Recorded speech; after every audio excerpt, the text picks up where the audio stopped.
Everybody know it is an open meeting to members of the association, and by state statute, you are able to record the meeting. Either party can do that. The HOA does not record the meeting and make it available, so you're able to record. So let's let you know that. All right, page 2, we're on our minutes. Board, there's the minutes from the last meeting, also in your packet that was emailed to you. If you'd like to review those and make any changes as necessary, and then we'll entertain a motion to approve.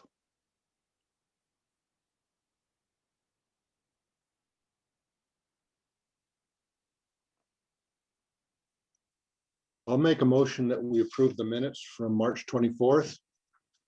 Okay, that was Art made the motion to approve. Do I have a second? I second. Do we have any board discussion? Do we have any homeowner discussion? During motions, everybody, homeowners, we'll always have board discussion, then we'll ask for homeowner discussion. If you would like to make a comment about that motion and that motion only, please raise your hand. I'll see that and I'll recognize you. So we're asking for any homeowner discussion. Okay, we do not have any. All in favor? Aye. Any opposed? That being unanimous, it passes. Thank you very much. The next is the manager report. And this is just a summary of items that were either conducted or done by your management company or myself during the period between last meeting and this meeting.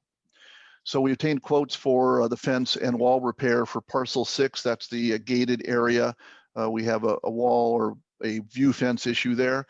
And then the basketball park, that is the South Park, the view fencing and repairing of that area. We have proposals for you tonight. I contacted the town of Gilbert regarding the equestrian trail on the north, and we have some suggestions on the agenda for tonight, and also discussed with 3 different departments of the town the Knox traffic issue or speeding issue is really it is. And we have some discussions that we'll have on the agenda tonight for that also. We researched alternatives to the sand and the playground bases. I do have a chart about that. We'll discuss that. It's on the agenda. And then also we obtained a wall inspection proposal from Kessler Engineering, and that's also on the agenda and in the packet. We have a proposal for monument signs from Tenant Landscaping. We received normal architecture requests. The inspection compliance is ongoing. We did open the ICS accounts per the board vote of last meeting, and you'll see that probably maybe next financials or the next. It depends on when we make the break. We may wait till May 1st to do all the transfers to have a clean break of a month. We uploaded the minutes to the website, so approved minutes from this point forward to be on the website for view per board per the board wanting to do it. And we contacted Dunn Edwards, and we have a representative that's assigned to our account, and they will like to be at the next board meeting to discuss that process of color palettes and going through that. So that's the highlights of what we did so far. No motion necessary, just informational for everybody. The financial report is on page 4. Treasurer, would you like me to go through that briefly? Yes, please. Please review that for the members. Very good. All right, our balance sheet is on the screen. This is as of 3/31/21. In our checking account, we had $93,482. In our reserves, which we have in money markets and a CD, $823,725. We have receivables in assessments of $14,041. And then we have other receivables, which include late fees, legal fees, reserve funds, fines, and others. Accounts payable, that's invoices received that have not been processed, and prepaid assessments, exactly what that sounds like, prepaid assessments.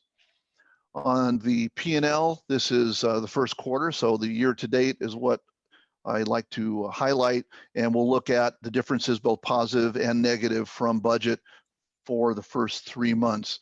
We're slightly above budget, $3,653 on income, and that's income that you derive from various methods.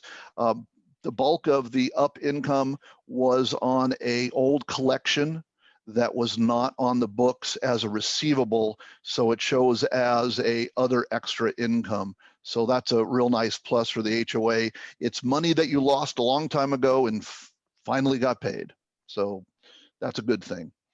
A little high in the playground, in the common. You can see that was, some wall stuff at $700. Hit that. In the community, we're a little above budget there, and that's in the legal fees are above budget significantly by a little over $4,000.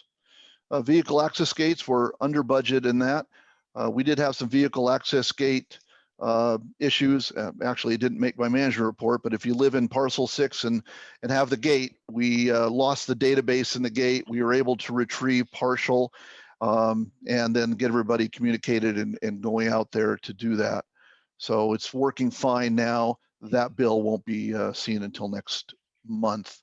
Insurance, we're a little over budget insurance, but that's what the insurance was. This was budgeted before the renewal, and it's a partial timing issue. In landscaping, we're under budget significantly, but that's fairly obvious because we haven't done any tree shrub install. We haven't done any tree pruning yet, and our landscape other budget, is still available. So it's more timing issues. Our irrigation repairs, at least on year to date, are under budget, but on a monthly basis, you can see we're tracking. So a little under in landscaping, but we'll probably catch up when we have some more projects and do the tree trimming. A little over budget in, that's operations. And you can see that's in clerical. Clerical is our mass mailings that we send out for the meetings because we leave the budget flat for the year. We had a big part at the beginning of the year. So we'll catch up on the budget on that. So nothing really troubling there on the budget side. Miscellaneous, we're slightly above in miscellaneous, but there is a component in income to this one. It has to do with escrows and closes. So there's income that offsets that one. We haven't spent any in this miscellaneous, so they're 150 under budget. On the repair and maintenance, we're significantly under budget in miscellaneous repair. That's good. Not much is broken. So we're, as you see, $4,000 under budget there. We're right on budget, and I'd like to highlight that the community has put $36,360 away into reserves in the last 3 months. We put $12,120 a month, and that's an actual transfer from checking to the reserve money market account, but it shows as an expense line in the operational P&L. And then utilities were slightly under in the electric utility. Honestly, I have no idea why, because our electric is pretty steady. Most of our electric has to do with irrigation controllers, and that's the connection fee. So we're a little under budget there. We're right on budget for water. Obviously, your water is flat. So in total, we're $12,264 under budget in expense, and we're $15,917 over budget, which is good in net. So our net's not really a net profit, but a net contribution. We're doing well. So no big surprises, and so far for the first quarter, we're doing okay. Board, do you have any questions about the financials? No, I do not. Very good. Does any homeowner have any questions about the financials? I'd be glad to answer those for you. If you could raise your hand, I'll ask you to unmute and you may ask your question. I'm looking at the chat window too, by the way. If you want to say something in chat, you can do that. Although I don't get my attention as quickly as the raising. Okay, I don't see any. Board, I'll point out that your backup materials here, this is your checking account bank statement, the reconciliation, the check register, the money market, this is the check statement for parcel 6. They have their own reconciliation, money market for parcel 6, reconciliation, and the money market for the entire community, and the reconciliation. So all that is in your board packet. Okay, if there's no questions, which I don't see any, we'll entertain a motion to approve the financial report as presented, please. pass a motion to approve the financial report as presented. Thank you, Todd. Do I have a second? I'll second that. Any board discussion? Any homeowner discussion on the motion? Okay, I don't see any hands up. All in favor? Aye. Aye. Any opposed? Carries unanimously. Thank you. Okay, we'll go into the first item of new business and old business. That's the proposal for the monument sign landscaping. And I did invite the owner of the landscape company, Tenant Land Management, and I'm seeing if he's in our list here. There's Jeff.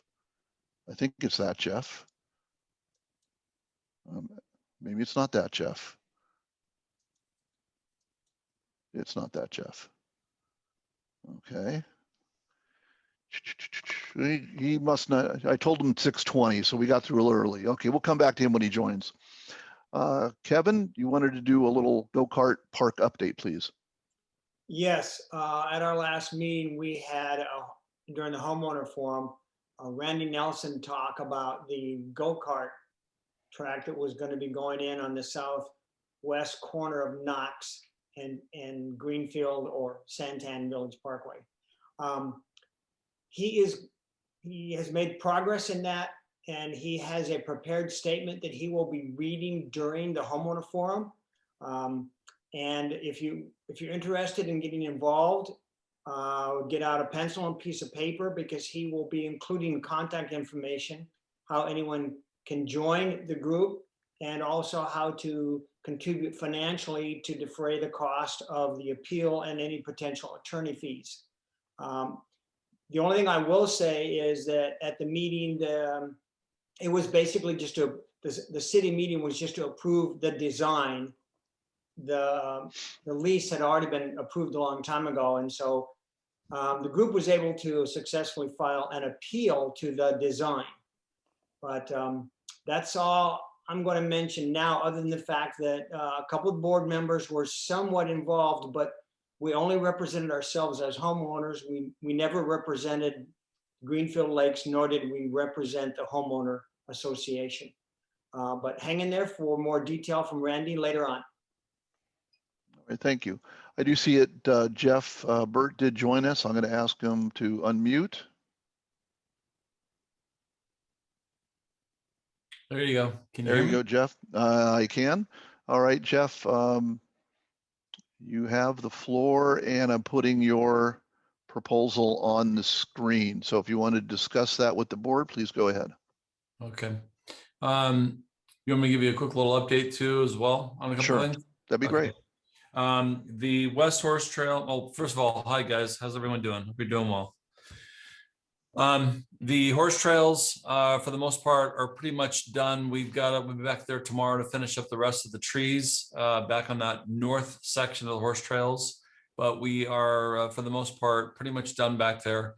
I haven't spoke to you, but I guess over the weekend, I don't know, some of them riding motorcycles or doing dirt track racing, or I don't know, something back there. They're doing some stuff, some kids, I think. So just a little update. I'll take some pictures and get it over to you so you can see it. Okay. So I'm not sure if you're aware of that. Also, when they're doing their trees, we're going to take out a couple of the trees out in front. I noticed today when we were doing our drive around on that entrance to the golf course, there's that dead tree sitting there. So I'll be taking that one out. And I think there's one other I was noticing I'll have the guys take out as well. So that'll all be finished up tomorrow. All right. And also lastly, in regards to the watering, I hope everyone's noticed, we have since been able to eliminate all the pooling water. That's been one of our objectives for the last, I don't know, 5 weeks, trying to really adjust all the controllers to get to where we're not pooling. Now I'm having to, the guys working on it all day today is fine tuning. So I'm getting enough water on the grass without pooling water. So we already aware of there's a couple areas where I need more water on the grass. So we're working on that as well to move forward to make sure that I can try to keep it green and get our other work done with pertaining to the grass fertilization and aeration. That'll be happening here in the next week or so. All right. In regards to this proposal, this is for the, like we talked about last time at the last meeting, about putting flowers in. So here's this proposal that I submitted to you guys. There's a cost in here for concrete border for curbing. That's a one-time cost, obviously. It's on the next page. So that's a one-time cost. And what you're going to pay for a minimum of 200 feet. So the thought was that if you guys wanted us to do this, we liked it. What we would do is put the curbing on each of the monument signs, and where that would be is that front piece of the monument between the two on the right and the left is where you have those pots. We want to have like a 5-foot zone, basically from the monument sign itself out, and there's a 5-foot zone. So that's where that curbing would go and kind of block in those monument signs. And because it's a minimum to have the curbing be put in, we would, and if it's not 200 feet, we can find some other place to put curbing on the property, but that would be a one-time fee if we did concrete curbing. If you would like me to do something different, we could, but the idea is this is permanent. It's nice. If we ever want to change it, we can pull it out. It's great, but it lasts, and it's a lot better than putting in other type wood materials or things like that.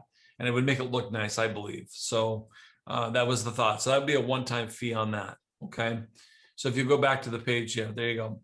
So the thought here is, if I can try to paint a picture here, is we would use the summer snaps, the snapdragons, basically in the monument area. You're gonna have 5 feet. So between those two raised, where you have 2 pots on one side and 2 pots on the other side. So basically where the monument sign is and below, like we talked about, that's where the flowers would go. I can do it. The valve you have, one valve operates the entire planter area. So it waters all those plants, it'll water the flowers and so forth, which, the cypress, they could use the extra water, not a problem. And so we could definitely make this work. I don't have to do anything special on the irrigation. But what we would do is take the snapdragons, summer snaps, that would be your height for the back. And if you recall, I was suggesting we take about 1 ton of dirt, bring it in, and from that curbing, we would go at an angle, all right? Sort of at maybe about a 10% angle. So the idea is that when you're driving by, you can see all the flowers, because as it is, it's kind of flat, if not going backwards on the one we're talking about, the South Monument. It kind of goes back actually. So you really wouldn't see. You can see them as they get older, but you really can't see it. So I'm thinking of the Disneyland look, guys. So when you look at it, you drive by, you automatically see the flowers. It looks beautiful. And if we do like a 10% incline by putting about 1 ton of dirt in that area, put in the irrigation that's already there, and then go ahead and put the snapdragons in the back. That'll be your height. That would be up against the wall, basically, under the monument sign, which we have plenty of room. It would look beautiful. And then in front of that, I would go ahead and put the vincas, the mixed trailing vincas. We could do something like that to where it would look really nice in that area. So you'd have the different colors that would kind of fill out that area. It would look kind of cool. And that would do really well in the summer. It likes full sun. And the two, you have 4 pots on each side. So 2 on each side, you get total 4 pots. What we could do is do the potato vines. Since everybody seems to really a lot of people do like the potato vines. They do really well in the heat. They like it. What we could do is then put those inside those pots and let them do the waterfall effect over the top of the pots. So we could do 1 pot with a lime green and another pot with they call them the black heart or the blackies. We could do that on the others, or I could mix whatever you guys would like to see. But that's sort of the idea. So those pots would be with the potato vines. You would have your flowers and the snapdragons in the back, and you'd have your vincas in the front. And it would actually add a lot of color to the property. It would give separation from the grass or the gravel areas, depending on which sign you go to. It would look nice. So I hope that kind of explains what I'm thinking there. And I would use micro sprays, by the way. I'm learning, I think we talked about it, maybe it was another HOA meeting, but micro sprays, I seem to do well with the micro sprays. When I use the drip irrigation or the soaker tubes, it gets clogged really easy. Don't like it. It just has a lot of problems. With the micro sprays, at least we know it's watering. It does well, covers the whole area. It looks nice. So that's my pitch on the thought there. Board, any comments or questions for Jeff? There's some in the chat. Okay, we have in the chat, it says, question, the two pots on either side of the monument currently have Mexican palms and you will be replacing it with flowers. Thank God if so. Mexican palms don't look good here. Thanks. Okay, well, thank you very much. And then that sounds much better than what we have today. Yes, it is. Okay, thank you for the comments. Board, any other questions on it? Art, you waving your hand. You can just talk. Yeah, hey, Jeff. Yes. I would suggest mixing the vincas because I have some at my house and sometimes they're not as hardy. So if you got two varieties, maybe you can keep them all green. We can do that. Yeah. I mean, I'm open to the plants, whatever you guys want to put in there. I'm open to whatever would work well. So, and remember the way I do flowers, guys, I always sell it to the fact that I want it to look full and beautiful when I'm done planting. That's the idea. So you can always cut cost by reducing the amount of flats of flowers you put in there, waiting the time for them to fill in their spots. But I'm usually about a 2-inch on center kind of a guy when I put all my flowers in there. So because I like to make it look nice and full. So when you drive by, you're going to see all these flowers there. You won't see a lot of dirt. That's the idea. But if there's a cost issue, if that ever comes about, remember, we can always reduce it by the amount of material. And if you have another idea on flowers, it's something else you'd like to put in there, I'm open. My ears are open. So whatever you'd like me to put in there, we can definitely do. Because my concern here is this: I don't want to put something in that's going to struggle and have a hard time on that west facing wall. That's the problem you have right there at that corner. And we're going to be going there in another, 8 weeks or so. And we haven't had any rain yet. So they do say it's going to be a cooler summer, they say. So keep our fingers crossed. Hopefully that's the case. But I'm open. Whatever you'd like to, whatever your thoughts might be on that. I have a question. Yes. During our last meeting, the subject came up of doing all the monuments, and we had requested you to just do one and we'll see how it goes. And I want a clarification. Is this proposal for all of them or just one of them? That's going to be for one of them. See, With that's what I the- want. That's what I want to be careful of. Okay, with the exception of the concrete curbing might be for all of them. Yes. The concrete curbing would be for all of them, because obviously you got to pay a minimum. There's 200 linear feet you guys got to pay for anyways. So let's not waste that. Let's use that for if it's not there. If you guys had another suggestion or an idea, I mean, heck, I could even do some replacement concrete curbing that I see that is damaged over the years.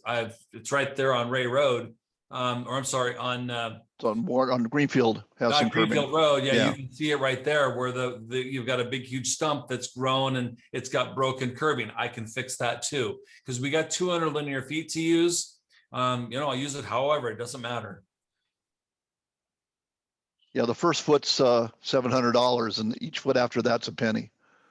Okay, 790. It's Yeah. once they turn the machine on. Yeah. Yep. Okay.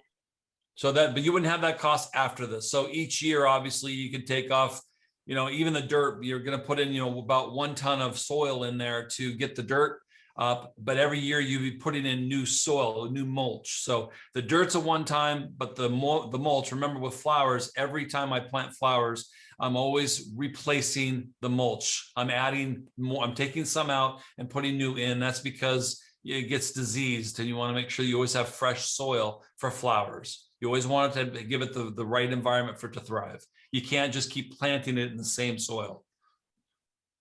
Okay. We have a chat comment that says, mix the potato vines for each pot. Yep, we can do that too. Absolutely. Okay, any other board questions, comments? Like Very it. Okay, all right, Jeff, appreciate it. Thank you very much. I think Todd was going to go say ahead. something.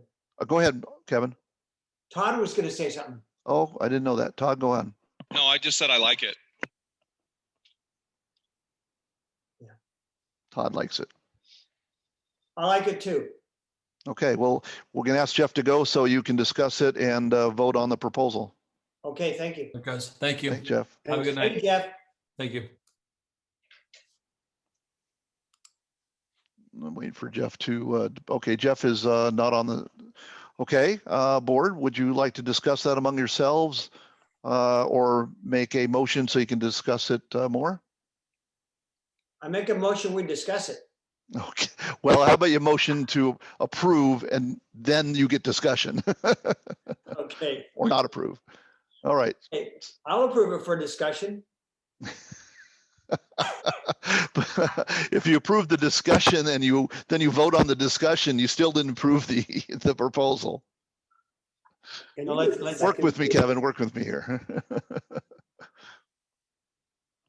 Ron, you're kind of quiet. What, you usually have a lot of comments about vegetation. What are your I think thoughts? the curbing we should do right away, because that's all for get it ready.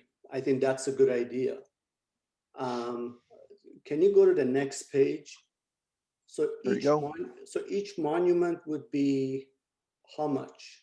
Well, the curbing is 790, the way I read this, and that's for both or more. So incrementally, the north monument sign would be, $800 less this amount, so 2,100. So all these plants are about $2,100, and the micro sprays and I guess the dirt and the amendments. I love the idea. I just think is a lot of money from homeowners' pocket per each monument to spend 2,100. Well, there's only two. There's only the We ones can that only do two. it's only the big ones. There's only the ones at Warner and Greenfield, not the Right. smaller ones. So you're looking about 4,200 plus 790. Yeah. Yeah, so it's About $5,000. About 5,000. 40. Yeah, because you're 5,100. You know what? The best thing, we can try it for one season and see how it comes out, and then make a decision for winter time.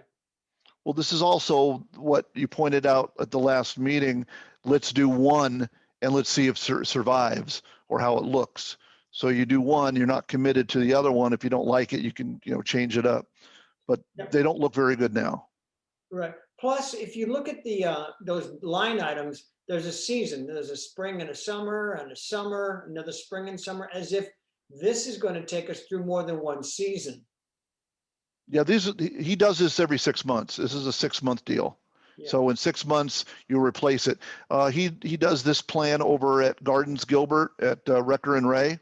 They have two big monument sign entrances, and this is the similar flowers and micro sprays that he's done. And he just replaced, I think he just replaced them last week. They did the turnover for the season. Okay. His prices are right on the money. And this is something that Art and I were talking about last year, of how creating a curb so the drivers can see it, but the price was, turf and tree was just too ridiculous. I don't know if you remember that, Art, was about Oh, yeah. Yeah, 10 this grand, is 11 grand. So my it's a suggestion lot is less just, than that other proposal.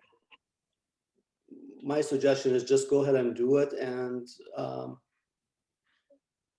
we might just, it's going to be much better than what we have now. Let's just make the change, if the board is okay with that. Would a board member like to make a motion? I'll make a motion that we approve this proposal for the landscaping of the entry statement we have. The southeast corner. Okay, we'll do it on the southeast corner too. That was the one that's the one it's for to try. And Okay, do include the curbing for all corners. I'll second Art's motion. Okay, we have first second. Any more discussion from the board? There's a chat question. Okay, we have a chat question. Is the monument on the golf course side ours? If so, why are there golf course flags in front of it? Yes, that monument sign and that land is the HOA's. It's a very strange situation. They own that building and the lot that's behind it. In fact, if we'll tangent off for a second. Let me share my screen with the map. So if you can see this is the Maricopa County GIS map, and this is the corner you're speaking about. So here's our monument sign. Let it sync up there. And I'm going to click on that, and get rid of that sidebar. So the area in blue that you see, that's all owned by the HOA. And so is the area going along Warner, but the lots inside are all golf course. It's just a strange arrangement how it is. What makes it even stranger is the land on the south side of Warner, on the east side of Greenfield, where the lake is, that's not owned by the HOA. There's an agreement with the golf course and the HOA that will take care of the very edge perimeter along Warner and Greenfield and the monument sign, and then the golf course takes care of the interior. And if you look very closely when you drive by, you can see where the lawn or the grass kind of changes from one landscape maintenance to the other landscape maintenance. So it's just a weird setup from 20 plus years ago. So the answer is yes, we own it, and we have to maintain this land up here, even though it's on the golf course side. And we maintain the monument sign, which looks like yours, but technically to the law is not. Hopefully that understands Harmon, it. Yeah. To answer Jeff's question, on the north side where we own that property, the Mhm. little sliver on the outside of that is golf course property, and This right here, yeah, where my on the cursor is, yeah, that whole blue is a track. That blue is Right. HOA. but in front of our monument there, the little area towards the That's- street, closest to the street. That's the town of Gilbert. That's their right of way. Okay, because I think Jeff's asking why there are golf course signs in front of our monument. Yeah, and they shouldn't be. So I did not notice that on my last inspection on Monday or Tuesday. I didn't technically actually look for those signs, but I will call the golf course and ask them to remove them. They should not be putting signs, one on our land and two in front of our sign. It's just not courteous. So we'll take care of that. Thank you.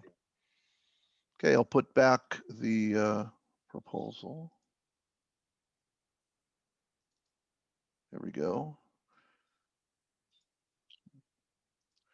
All right, any more board discussion on the proposal?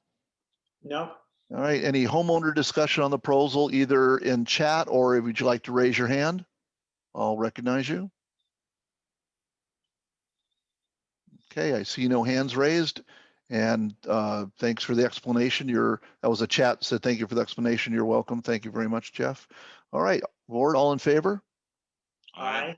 Aye. Any opposed? Okay, it passes unanimously. Thank you. All right, next on our agenda is the wall inspection proposal.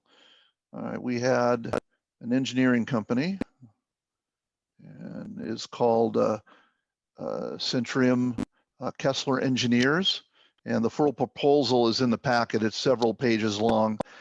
To brief it in summary, we gave them a map. I think that's in here there. This map, all the red are HOA walls. That's the north of Warner. This is the south of Knox. All the red are HOA party. They're either HOA owned or HOA party walls. And then this is the between Warner. I'm sorry, I mixed that up. This is the Warner north, and there's between Warner and Knox. So all those walls, they will inspect all the walls and give us a complete report of the walls and recommendations for repair. It's not inexpensive though. I guess that's a relative term. They want $13,800 to do that project with a $4,000 retainer. Did the board have a chance to read that in the packet? This was in the version 1 packet. I did update the packet today with a couple other of the smaller proposals, but this was in the one a couple days ago. I did not. Okay, then you want to take some more time to absorb this, or did you want to discuss it tonight? We have a chat going back to the map showing the walls. Okay, Shelley. This map is between Warner and Knox. If anybody sees a wall we missed, please say so. This is the map south of Knox. I'll let everybody a moment. If anybody wants to send me an email, I'll be glad to email this to them. And this is the wall map between, well, north of Warner, we'll just call it that. So golf, party walls with the golf course are not included. So homeowner and golf course walls are not HOA responsibility. These are HOA and homeowner party walls or HOA sole walls. Let's see. I have a chat. How is the wall on Gila not HOA owned? There is a mailbox there, etc. Okay. Some board member, can you guide me where Gila is? I don't know where that is. Is that the one down south? Gila is, no. Gila's north of Knox and Oh. south of Warner. Right. Okay. That's what I thought. So it's in here. There's on Cala del Norte. There's a Gila there, I think. Cala del Norte. Well, that's Pig. Right here? Okay, I know where it is. Yeah, there's the mail. I believe you mean, let's see, who's asking? Shelley? You mean? Well, there's Harmon, there's a Gila Court and there's a Gila Street. So if you go over towards Greenfield, that's It's Gila right here. Street. But if you Okay. go over here where you were at and the cul-de-sac, that's Gila Court. Right, there's Gila Court here. And there's a Gila Court.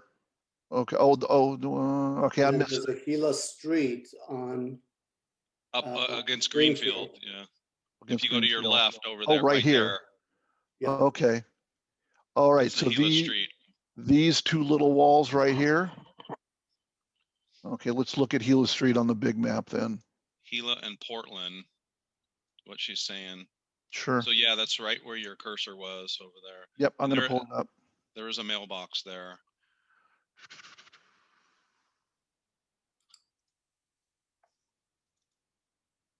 Okay, so here's Greenfield and Gila and Portland. So the mailbox is, see here, South side Right. of the road, right there. yeah, that's actually not HOA. That's a homeowner wall. Yeah. That's the homeowner land, and then it goes right into the street. Technically speaking, the sidewalk is the city has everything on that side, the street and the sidewalk, and the homeowner, that's a homeowner wall. On the west side of that homeowner, where I just highlighted in the blue, that is the HOA land. So that's the homeowner. So it doesn't show up on a plat that's our wall.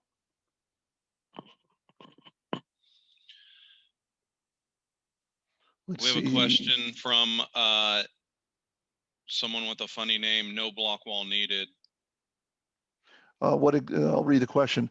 What exactly inspecting? The structural integrity of the wall, the iron fencing? Is the inspection consider the wall to be, is the inspection considering the wall that has been removed on Quinn? Okay, so they're inspecting all the wall. Yes, they're inspecting the structural integrity of the wall. They will be inspecting the iron fencing, the view fence on the walls where that. Is the inspection considering the wall that is removed on Quinn? No, this inspection is not for that 100 feet of wall that is on Quinn. There's the answer to that. Okay, we answered the Gila important question. Okay, board, would you like to discuss it anymore, or you want to table it to the next meeting so you could review it? It's a pretty extensive. I would report. like more time to go over it. Okay, and that's what we do. Unless there's an objection or somebody wants to make a motion otherwise. All right, we'll put it on the agenda for the next meeting. Fence wall repair. Okay, so horse trail update. Okay, so this is the equestrian trail we discussed on the north end of the property. I spoke with 3 different departments in the town, and I finally got to one that actually talked to the Parks and Rec, and they suggested, and I'll bring it up on the screen. Where is it?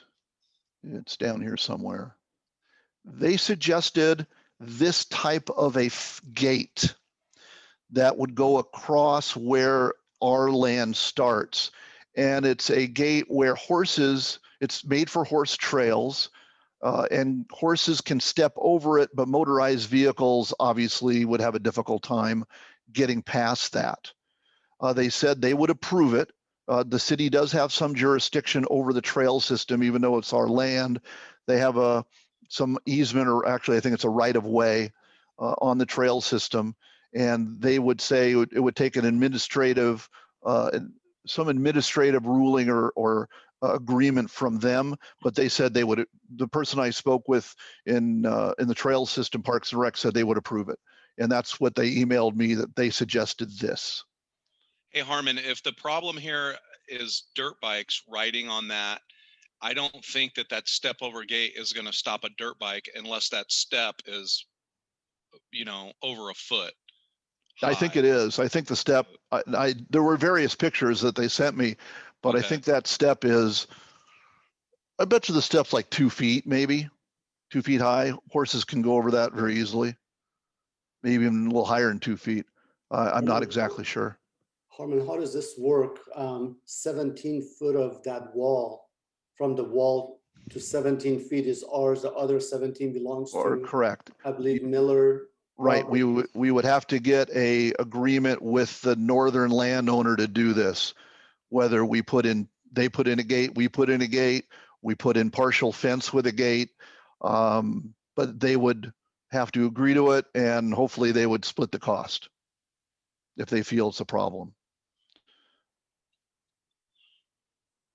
So this is the one of the solutions we came up with. The other solution is, do nothing.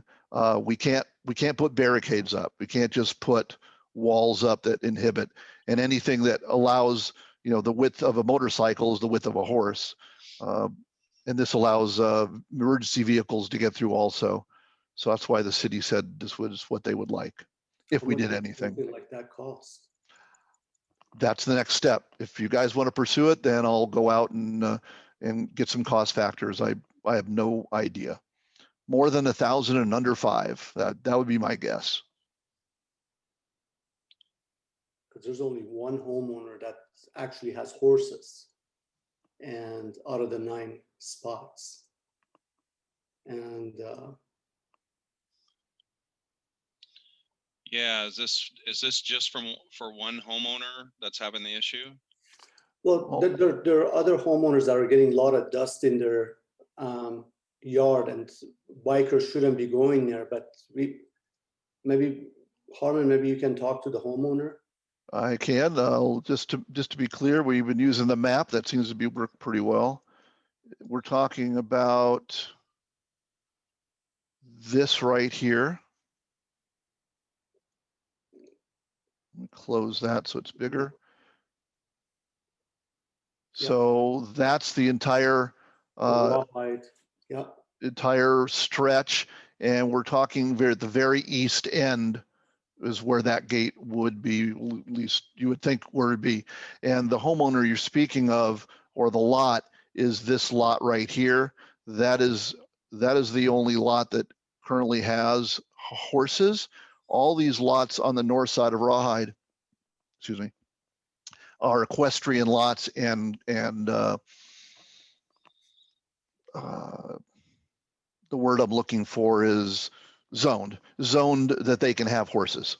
And then of course there's all the lots on the north side.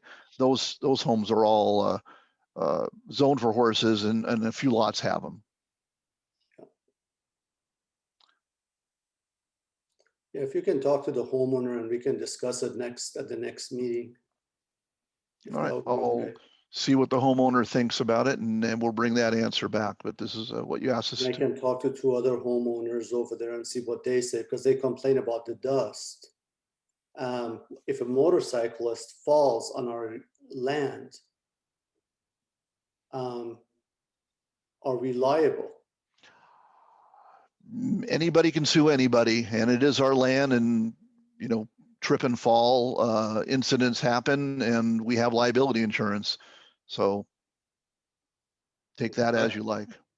Another point, Harmon. I may be mistaken, but Mhm. that could be an SRP right of way in there too. Yeah, I don't know, but we can look Yeah. into it. Yeah, we'd have to find out before we did anything. Also, what about the homeowners on the north side? Well, if we were to do something, we would, we mentioned that earlier, we would have to go to those homeowners collectively and see what they would want, because they would, if we put a gate on our half of the land, it doesn't do any good. They would have to Right. put a fence or gate their side also, or put a fence and a gate combination across the whole trail and then share in the cost. So there's many moving parts to this, but this is the first step. Find out what we can do. This is what the city says we can do, and then we have a recommendation of what can be done. If you think the problem is up to you guys, you know, is an issue or not an issue worthy of this expense. So what I'm hearing is I'll contact the homeowner that's most affected and see what their opinion is. We'll bring that back to the next meeting and you can discuss further. Can we also get a sign that no motorized vehicles, because we have a sign that says Greenfield Lakes only over there. Can we also, below that, we have a post, have something that says Sure. at your own risk, just to, If you're thinking of a sign to alleviate any liability, yeah, that's a good idea. We could look at what sign might be necessary. The generic no trespassing sign might be a good one, we have that. because if you're not a member of the HOA, you're trespassing. If you are a member of the HOA, that is your common area to go to. And the generic no trespassing sign usually works well as far as the police go also. Yeah, let me see if we have one on there. I might have one in my garage, extra one. If not, I'll let you know. Okay, and what I mean generic, there's a certain format, Arizona state statute is on it. It has to be, you know, formatted correctly to qualify as a enforceable no trespassing sign. Is the board So okay? that's with what I those meant by ones? generic. So if you have one in your garage, I'd like to see it. Yeah, Okay, all right, go ahead, Kevin. go ahead, Kevin. Check your chat, Harmon. Oh, a lot of things. Okay, thank you. I did not see that. I think I would like to keep investigating on this path rather than just giving a, you know, throwing our hands up and doing nothing.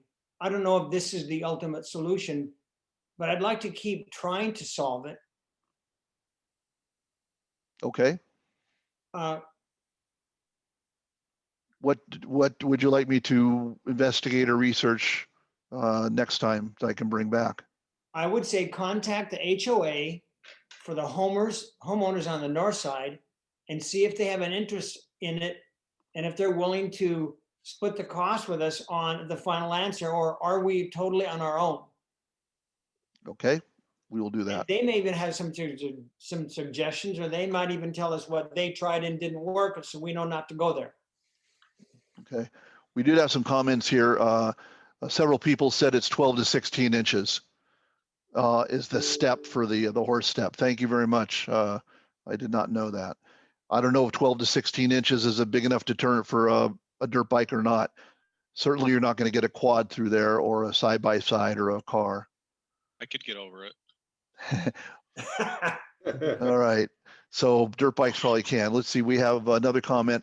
I don't know how you stop dirt bikes from running down the trail. Only ways to prevent the dust would be to hydroseed the area. Fairly cheap and sounds outrageous, but a possible idea, cheaper than a horse entrance gate. So there's an idea also to consider, I guess. All right, we will contact the North property owners, HOA, and see what they have to say and bring that back to the next meeting. Thank you. Okay, and with the no trespassing sign, see what Ron has. Okay, playground-based alternatives.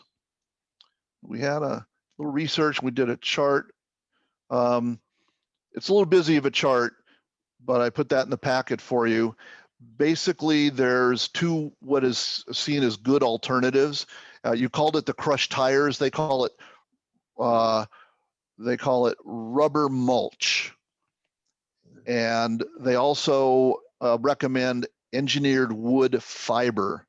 And I got different opinions from different local playground people. They're both good materials for it. They're ADA compliant. You have to put them 9 inches deep in the area. They're better in sand. I've been told that they both are good for not having bugs and not having animals want to do their business in them. The slight negative that I was told is that the engineering wood does break down a little quicker and it might need replacement, but it's still a multi-year product. The rubber mulch lasts longer, but because of the Arizona heat, the rubber, what they've seen is the rubber, it doesn't melt, but they said that they see a sheen on the playground equipment. So when the kids walk through it, the rubber mulch, and then walk on the playground and the slides, some part of the rubber material or oils or something get onto the playground equipment. Then they thought, we should be aware of that. So it's not without its negative. They're both about the same price. They come in cubic feet and actually one comes in cubic yards and one comes in tons. Rubber mulch comes in tons and the engineering wood comes in cubic feet. And I just got a rough cost. It would probably be in the area of $2,000 to $3,000 for a playground to be done. So this is the information I'm bringing as a first phase or step.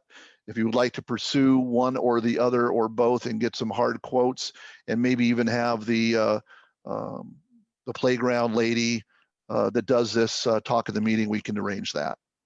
So I can use some more direction. Is this for all the playgrounds? This is for well, the intent is to replace the sand under all the equipment. Yeah. So Gotcha. all the playgrounds, which there are 3. Harmon, one of the things, we had the rubber mulch in our community before, because our playgrounds are in a ditch. Mm-hmm. When we get the monsoon season, it gets flooded, everything lifts up and you lose quarter of it each time. So we figured sand would be, when we talked to the attorney, he said just do sand, is just as durable, and yeah, you will have problem with cats and animals, but that's the best solution. Is the locations of our playground, that's an issue, not the anyway. Okay, well, as a board, you asked me to go find alternatives. So I went and found alternatives. Your guys' decision to take it that or not, or you keep the sand or not keep the sand. Well, I would also like to have some more time to go over this, and there's just a lot of information. Yep. So I'd like some time. I was just bringing information as requested, so that's perfectly fine. We'll put it on.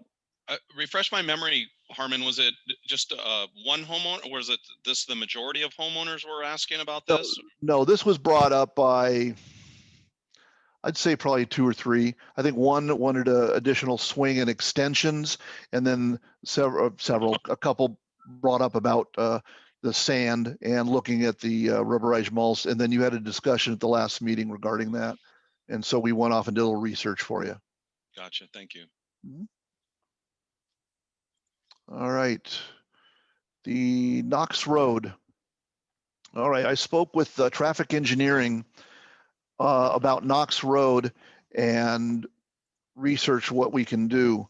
On the surface, it looks like we can do this, which is a traffic mitigation. It's a traffic study. And we need 10 homeowners that live right adjacent to Knox Road to sign off and to do this. Then when I talk, in fact, I talked to Debbie is the one I talked to. When I talked with her and read, there's a 2005 speed hump policy by the town of Gilbert. And their speed hump policy is that they will not put speed humps in any road that is 30 miles per hour or less. Knox Road is 25 miles an hour. So that's a non-starter right there. The town will not put speed humps in a 25-mile-an-hour road. And so I asked her, I said, well, is it moot for us to even do the traffic study? And she said, yeah, because there's nothing they would do besides the humps, and you can't do that. She said, you have a enforcement issue. So it's a police enforcement issue. I don't know if I'm getting the runaround or not, but so I contacted the traffic enforcement, and they're not yet gotten back on what they can do or what additional enforcement they would be able to provide. But traffic engineering is saying it's already 25 miles an hour and there's no humps, as they called them in their plan, they would put in on that road, which is, probably what it needs, in my unprofessional opinion, because it's just a speedway, like everybody knows. Nobody lives on it, and it's a long straight road. So we'll see what the police come back with, and they'll report that back to the next meeting. But that's where we're on the Knox Road piece. There's another way that could be handled. We could do a drainage study and find that perhaps there's an area where water is puddling and put in V ditches across it. That's creative. It's Okay. not a hump. Not a hump. Okay. Harmon? Yes. Has anyone ever considered putting in an always stop sign at Knox and Parkcrest? I don't know. We go back traffic engineering and ask for that, and maybe they would consider that. If they said, yeah, we'll consider it, we can do the traffic study form and get them to look at that way. But there's the problem is there are 11 what they call warrants you have to meet before you can get a stop sign, and only one of them is neighbors' complaints. So yeah, we could ask. I say we start with that traffic study. If we can get the 10 people that are back up to Knox to sign, that's what we need, right, Harmon? If that's the direction we want to go initially, or go right now, that wouldn't hurt. But the traffic engineering department said, we're not putting humps in. It's an enforcement issue. If we filled this out and turned it in, maybe we'll get a little more attention, and maybe they'll consider signs or something I'm unaware of.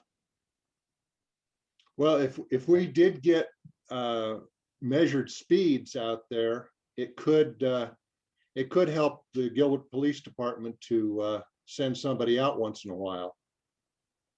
I know that they're all along Warner Road towards Higley, and they're trying to slow people down going to the high school.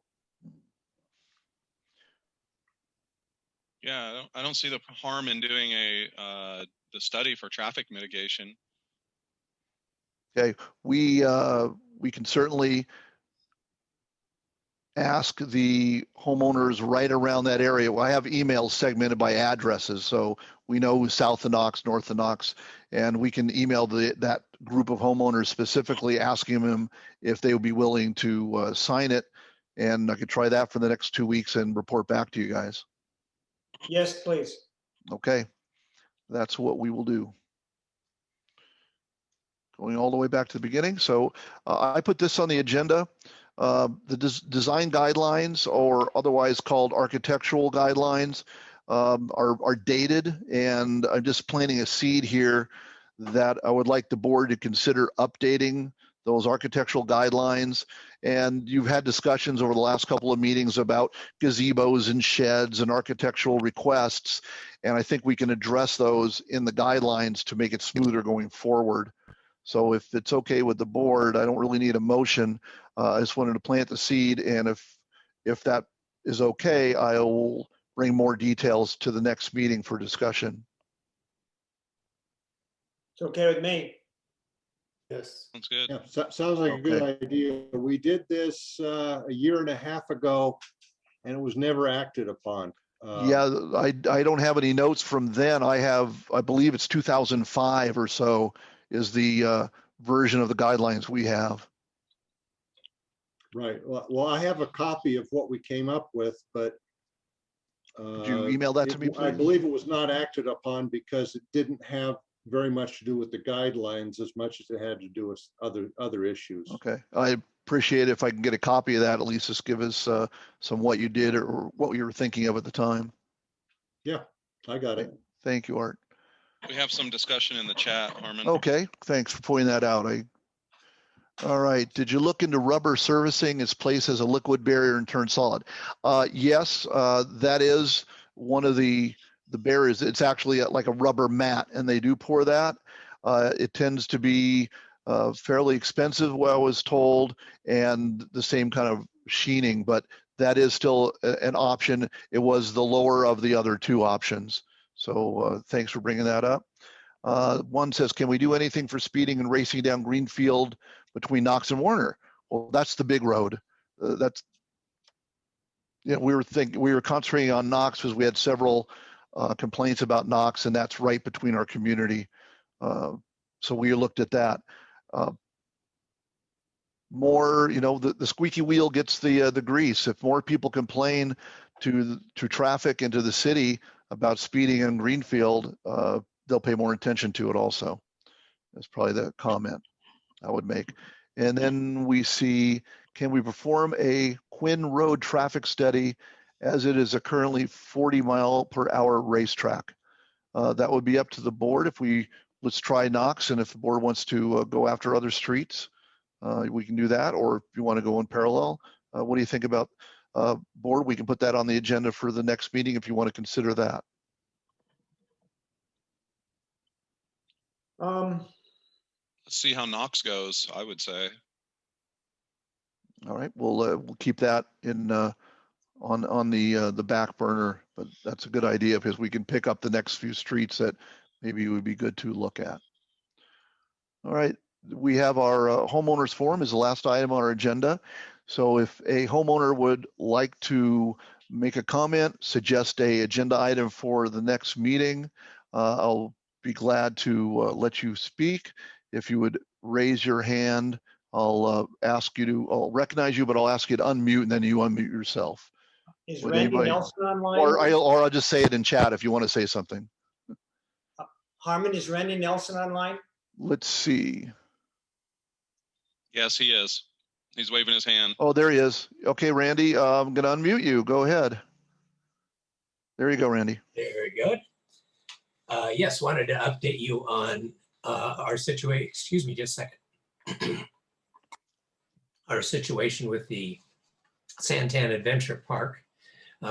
Going back, I had attended the legally mandated neighborhood meeting given by Castle Golf and Santan Adventure Park LLC in 2016. And a certain individual escorted my wife and I through the proposed Santan Adventure Park. I told him my concerns, and the reason that I was at the meeting was noise and light pollution. He showed us a splash pad, a miniature golf course, and a maze, all in a different location than what we saw in the final version, which now included an outdoor go-kart track 250 feet from a row of houses in Greenfield. I specifically asked this person at the meeting if there was any chance of go-karts, and he said nothing was planned at that time.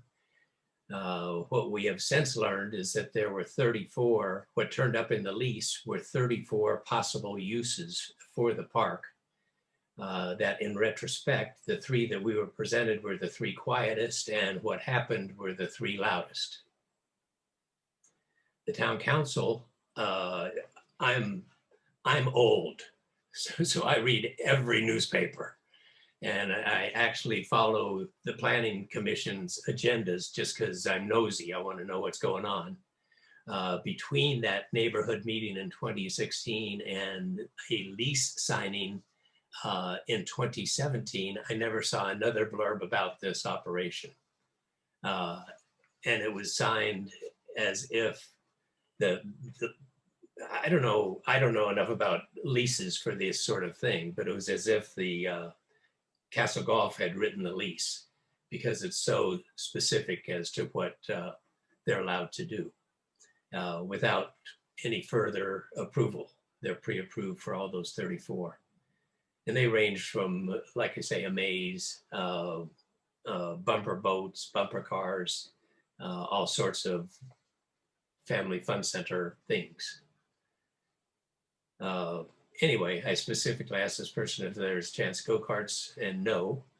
Town council did sign that lease in March of 2017, almost 4 years to the day before those big yellow notification signs went up. We had 600 some change.org signatures in about 5.5 days over this once those signs went up, because that's the first all of those people knew about this. It's been kept, it's been done legally, I'm absolutely certain, because their representative showed, 15 meetings that were attended and so forth. But it was invisible to us, unfortunately, so no neighborhood input. And even when it was changed from a maze to a go-kart track, the director could have called for another neighborhood meeting, and that did not happen. Let's see, at that point, SAP changed the park to include go-karts since the lease allowed it. I read all the planning commission agendas because I'm curious about what's coming and never saw any of that. It was at a meeting, I finally saw one on February 22nd of this year that involved SAP. That turned out to be the final planning commission meeting where they would approve design of the park. So unfortunately, we did not get into it prior to that. As I had said, 600 and some had signed that petition. 80 of us turned up in person or online at that planning commission meeting, only to discover that the lease had been signed 4 years earlier, and the only challenge we could have on it was something from the planning commission, as opposed to the park itself being located there, as opposed to, let's say, the regional park, which is a much more natural location for this. I filed an appeal at the cost of, based upon noise, because the two weakest links in that approval were a parking study that was approved without an on-site visit and a sound study that I always said could have appeared as a headliner at the Improv Comedy Club, because it was an interesting sound study, basically saying that go-karts only raised the sound level 1 decibel, where 3 decibels were required for a human to hear it. So from 250 feet from my house, 21 go-karts will be running and I won't be able to hear them, was the gist of the sound study. It also just used, again, nothing on site. The sound study was only used as a hypothetical Honda engine with no go-karts, no park attendees, no park music, no anciently engineered Shalimar go-kart bodies that they're going to be using that rattle like a bridge, no whistles, public address system, etc. Except one of their parks in Parker, Colorado. Yes, they do not use a public address system, but they have several people stationed around the track with whistles to blow when there's an infraction. And of course, there's always an infraction, pretty much constantly, because you're a kid. That's what you do. So noise is going to be a problem. Let's see, director should have called a new neighborhood meeting due to the huge design change, but that did not happen. The interesting thing about this is I used to go to these tracks because I had 4 daughters who were always looking for something to do. And I realized I never remembered ever seeing a house nearby, and that sent me to Google. First looking at Arizona, there's 20 tracks in Arizona.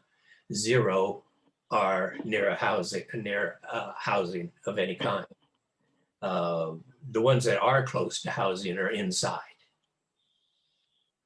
So that sent me to the next state, and basically 111 towns containing 150 go-kart tracks have said no to tracks near housing in Arizona, Texas, Utah, Colorado, and Southern California.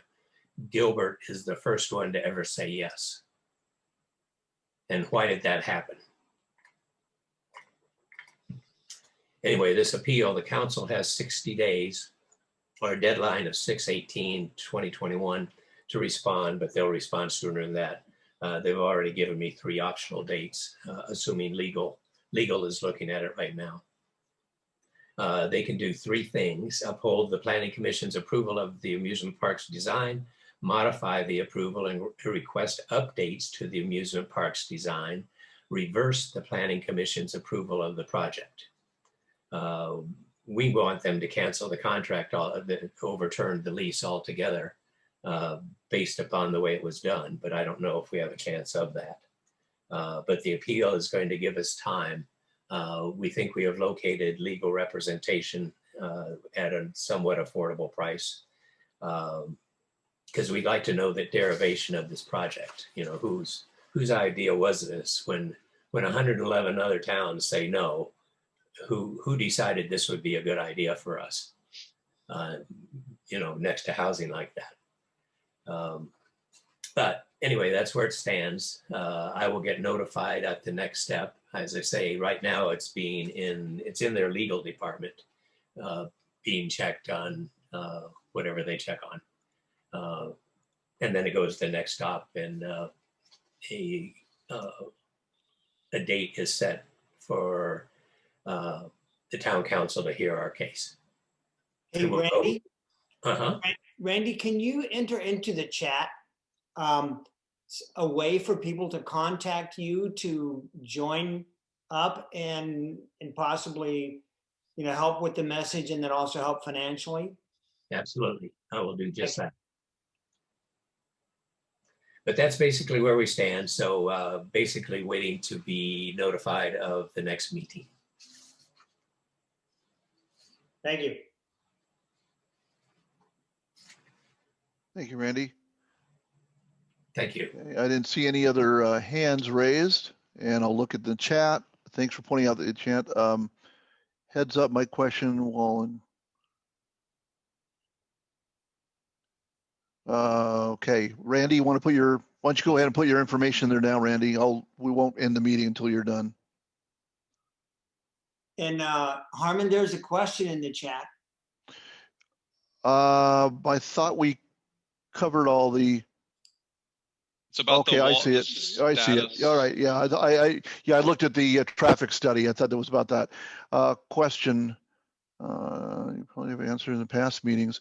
Okay, so here's a question from Seth. You probably already have answered in the past meetings. What is the status of the wall repair replacement on Quinn? It is currently being worked on, and we have legal issues with it currently. So that's all I can really say. Thank you. Thank you. All right, Randy, put your stuff up there.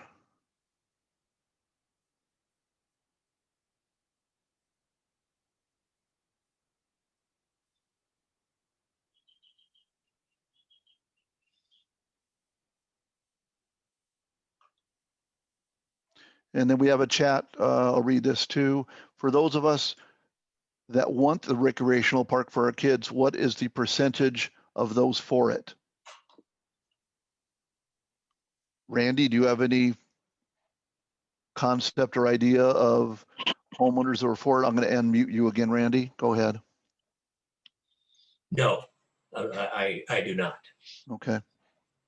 Yeah, it's not that it wouldn't be a great thing for Gilbert, and because it would.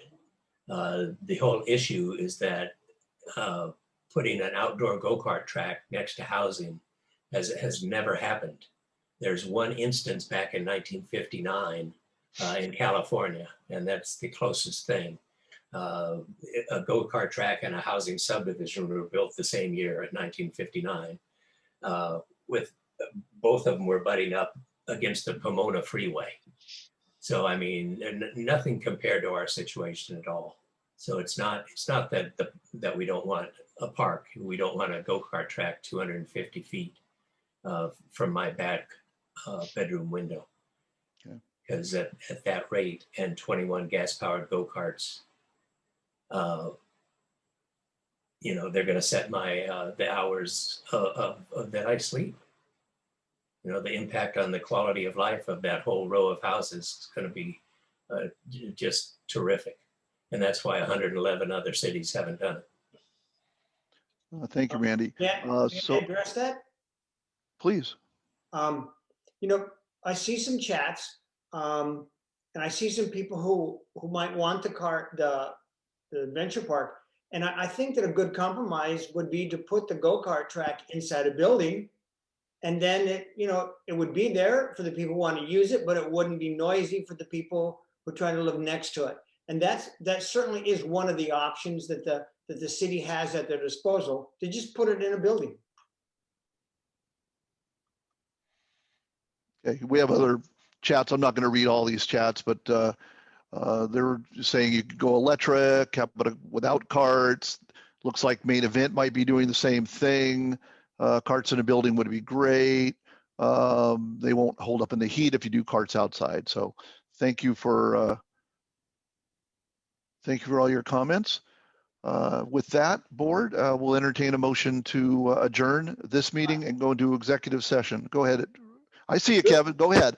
Do I see a hand up for Tess's iPad? Oh, I'm sorry. Thank you. I apologize, Tess. I'm going to go ahead.